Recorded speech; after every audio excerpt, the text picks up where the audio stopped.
नमस्कार दर्शकों, सावन सोमवार की सभी दर्शकों को हार्दिक शुभकामनाएं।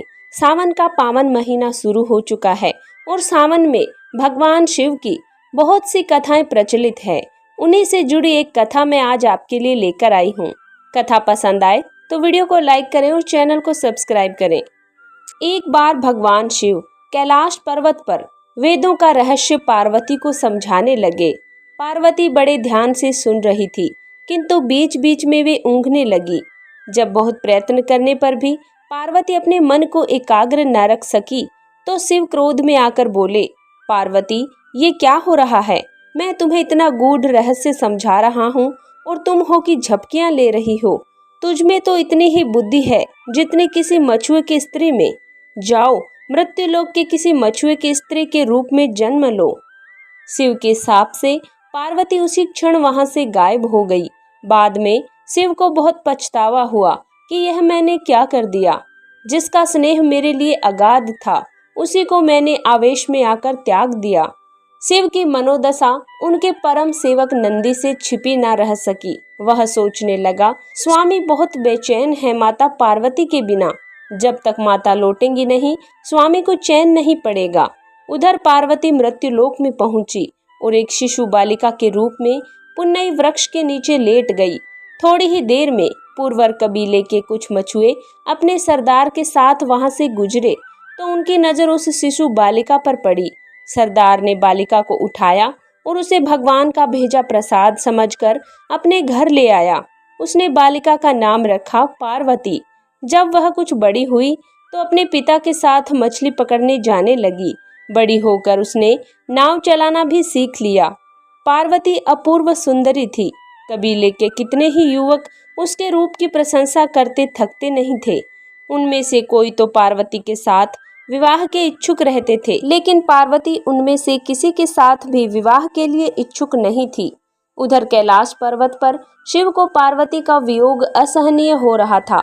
एक दिन उन्होंने अपने मन की व्यथा नंदी से कह डाली। बोले, नंदी, मैं रात दिन पार्वती के बिना बहुत बेचैन रहता हूँ। उस घड़ी को कोसता हूँ जब मैंने गुस्से में आकर पार्वती को शाप दिया था। काश उस समय मैंने धैर्य से काम लिया होता। नंदी ने हाथ जोड़कर कहा, स्वामी, आप पृथ्वी पर जाकर उन्हें ले क्यों नहीं आते? शिव ने कहा, कैसे लाऊं नंदी?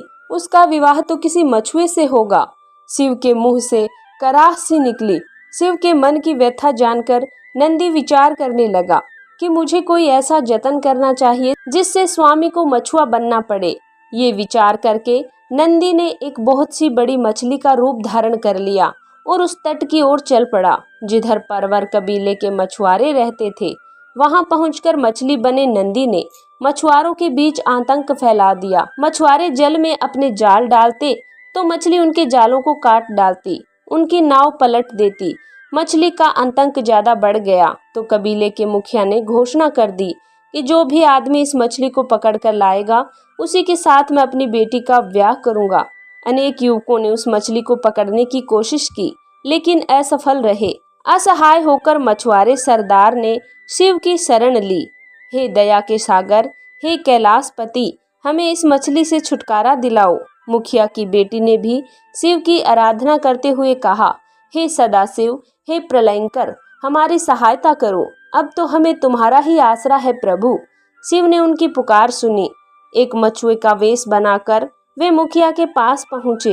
उन्होंने मुखिया से कहा, मैं उस मछली को पकड़ने के लिए आया हूँ। अगले ही दिन शिव एक बहुत बड़ा जाल लेकर सागर के जल में उतर पड़े। उन्होंने जाल फेंका तो मछली आकर उसमें फंस गई, जो वास्तव में नंदी था। मछली बना नंदी सोचने लगा कि मेरा काम तो हो गया, अब स्वामी और माता का मिलन हो जाएगा। शिव मछली को किनारे लाए। मछुआरे उनकी जय जयकार करने लगे। सरदार बोला, तुमने हमें उबार लिया युवक, हम किस तरह तुम्हारा आभार व्यक्त करें। फिर वचन के अनुसार मछुआरे सरदार ने बड़ी धूमधाम से अपनी पुत्री का विवाह उसके साथ कर दिया और मछुआरिन पार्वती के विवाहोपरांत नंदी अपने असली रूप में प्रकट हो गया। उन्हें अपनी पीठ पर बैठाकर कैलाश पर्वत पर ले आया। शिव की अंतर्वेदना दूर हो गई और पार्वती शाप से मुक्त हो गई। जीवन चक्र पहले की तरह ही चलने लगा। तो दर्शकों, भगवान शिव की सभी लीलाएं एक से एक बढ़कर हैं। देवों के देव महादेव की ये पवित्र कथा आपको कैसी लगी, कमेंट में जरूर बताएं। धन्यवाद।